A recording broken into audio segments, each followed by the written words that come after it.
suspects are being. One case involves the FBI is now offering $100,000 to see for the police are releasing. Welcome to Misty Mysteries, a paranormal and true crime podcast. My fact this week is actually about a movie, The Conjuring. The Conjuring was in the works for 20 years. For 14 of the years, the producer, Tony, was struggling to get the movie off the ground till it was then in bid between 6 different studios, eventually getting picked up by the New Line Cinema. The movie also went through a plot and name change, originally supposed to be from the point of view of the family, called The Warren Files. Speaking of the Warrens, this week I'm going to be telling you all about Ed and Lorraine Warren. Have you heard of Anchor? Anchor is the easiest way to make a podcast. When I started Misty Mysteries, I didn't know where to go, and Anchor helped me get Misty Mysteries started without charging me an arm and a leg. Anchor is really my suggestion for anyone looking to start a podcast. It has tools that allow you to record and edit in-app or on the website. Anchor distributes your podcasts on all the listening places such as Spotify, Apple Podcasts, Google Podcasts, Good Pods, and all your favorite listening places. It's everything you need to make a podcast all in one place, and best of all, it's totally free, all on Anchor FM and on the Anchor app.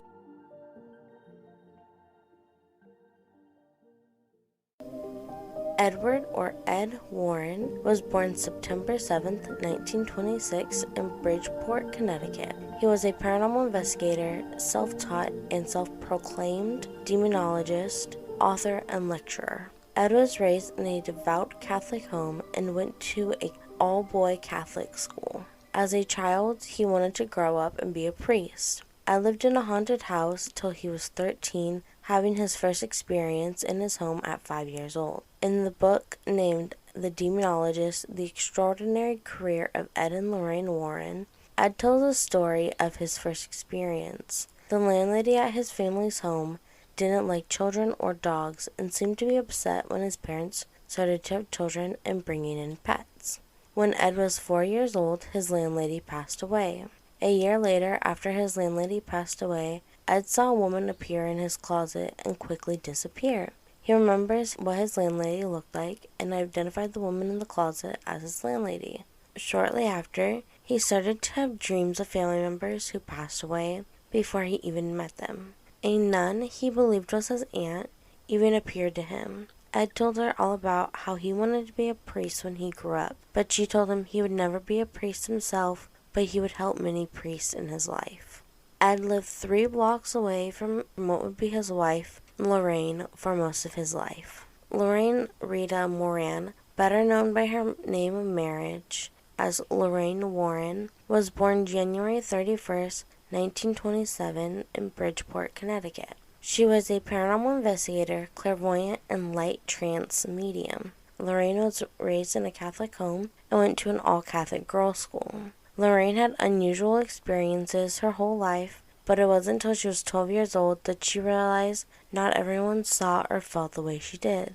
On Arbor Day, her and her classmates had just planted a baby tree. She recalls the event by saying, "Just as soon as they put the sapling in the ground, I saw it as a fully grown tree, filled with leaves blowing in the wind." When a nun saw her, she asked Lorraine what she was looking at. She replied to the nun that she was just looking up into the tree. The nun then asked her if she was seeing the future, when Lorraine replied, "Yes, I guess I am." Lorraine could also see auras, and when she was in school, it ended up getting her in trouble. She told the nun that her aura was brighter and more superior than the Mother Superior. When the nun told the Mother Superior what Lorraine had said, she was sent for prayer and silent time.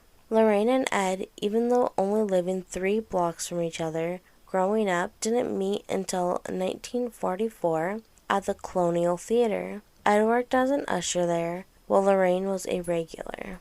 Lorraine knew after one day with Ed that they were going to get married, when she said she could see him in his old age and their life together. Ed and Lorraine Warren got married in 1945, just 1 year after meeting, when Ed was on survivor's leave from the United States Navy after being in a sunken ship accident. In 1951, after leaving the Navy, Ed and Lorraine welcomed a beautiful baby girl named Judy Warren into the world. When Judy was just 1 year old in 1952, Ed and Lorraine hit the road to make money as artists. They would set up pop-up stands in touristy areas such as Massachusetts, Vermont, Rhode Island, and coastal Connecticut to sell their paintings. Ed, while traveling, found himself attracted to haunted homes. He would read about in newspapers and hear about. Ed would sketch the homes and then knock on the door of the homes with the sketch as a gift for the owners, in hopes to investigate the home. Ed wanted to help the families of the homes from the demons he believed was haunting them. He began to teach himself about demons and demonology from the Bible and the Catholic religion. When Ed was teaching himself about demons during the investigations, Lorraine began to work on her abilities. Lorraine was skeptical at the beginning of their work, saying, "In the beginning, I was more than a bit weary of the people with whom we spoke. I thought they were kind of suffering from overactive imaginations and were just making things up to get attention," but began to experience more during the investigations, and learning she had the ability of a trance medium changed the way she believed. A trance medium is a person who can communicate and even sometimes write out messages from spirits in a trance state. The more they investigated and learned from both experience and by the book, the Warren name caught on, and soon people started to call Ed and Lorraine Warren for help in their homes. They even began to have the authorities from the Catholic Church call them in to help on cases the church was working involving demons. As their investigations took off and people called them for help, the Warrens knew they needed to find a way to document their findings. This is when they started the New England Society for Psychic Research in 1952. Even with the high demand and the name the Warrens built for themselves, they never charged money to the families that they investigated their homes. Instead, they would ask the families for licensing rights over their stories.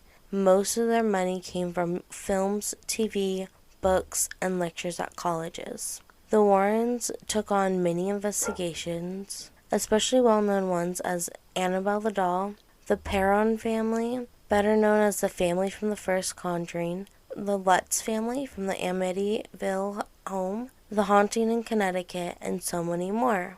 As experts in the paranormal field, taking on large cases, and Lorraine having medium abilities, the Warrens were under investigation and scrutiny themselves. Some examples can be found around the Conjuring movies. During the first movie, a woman named Bathsheba was named the spirit that was tormenting the family and possessing the mother. She was also called a witch and accused of sacrificing her child. The real woman who lived in that home was named Bathsheba Sherman. She lived in the home with her husband and infant son. An accident happened where her son's cause of death was impalement into his skull, but she wasn't charged with the death of her son, though she was accused of being a witch and died alone in the house as a hermit. But there was no proof she purposely hurt her son or that she was a witch. The Conjuring 2, based on the Enfield poltergeist case, the Warrens only investigated for 1 day at the home, even being denied entry at first. The Warrens have been criticized on this case due to the time they spent on the investigation. People feel as though they should not claim this case for themselves. Some other criticism comes from connections to the cases of the Lutz family and the haunting in Connecticut, where it seems as though stories were made up for money, and cases where people feel there should have been public documentation or that they had made up evidence they did have. One that Ed and Lorraine faced many times, especially while on talk shows or during interviews, was the lack of credentials in scientific or parapsychology community. Even with the criticism, Ed and Lorraine Warren have left a huge mark on the paranormal community, marking the way for many paranormal investigators. Ed Warren passed away in the Warrens' home on August 23, 2006, at age 79 due to heart health problems he was struggling with for over 5 years. Lorraine Warren passed away in the Warrens' home on April 18, 2019, aged 92. Tony, her son-in-law, released a statement on the day she passed away, saying, "It is with deep sadness that I must announce that Lorraine Warren has passed away. She died peacefully in her sleep at home last night." Ed and Lorraine leave behind not only the mark they left on the community, but the New England Society of Psychic Research and the Warrens Occult Museum. Their son-in-law Tony and daughter Judy have taken over the New England Society and the Warrens Occult Museum. The Warrens Occult Museum was started in 1952 when Ed and Lorraine started to investigate and bring home haunted items. It is the home to Annabelle, along with many other items. The museum is in the Warrens' home in Monroe, Connecticut, although it is not open due to zoning laws. Tony, who is now the head curator of the museum, will host special events in memory of his father and mother-in-law. Judy, their daughter, shares the same abilities as her mother Lorraine, but does not use them or interact with the paranormal due to events and stories around her parents' work and life that terrified her, but she is the voice of reason behind the museum and gives advice to help keep others safe that do interact with these items. Thank you for listening to Misty Mysteries. This week, I want to say a huge thank you to those who support the podcast each week and interact with me on social media. The podcast would not be where it is without you today. This past week, the podcast has reached over 600 downloads, and as of the moment, the podcast is number 20 on the Good Pods Top 100 chart. If you like the podcast, please share with friends, family, and on social media. Speaking of social media, you can find the podcast on places like Twitter, Instagram, and Facebook. Please leave a good review for the podcast on places like Apple Podcasts and Podchasers. If you'd like to support and help the podcast further, you can find the podcast on Buy Me a Coffee, where you can do a one-time donation for a shout-out on the podcast, or with a membership, receive an exclusive episode with the choice of topic for a future episode. You can find the podcast on listening places such as Spotify, Anchor, Apple Podcasts, Google Podcasts, Good Pods, and so many more. As always, my sources can be found in the episode description, and I'll see you on Wednesday.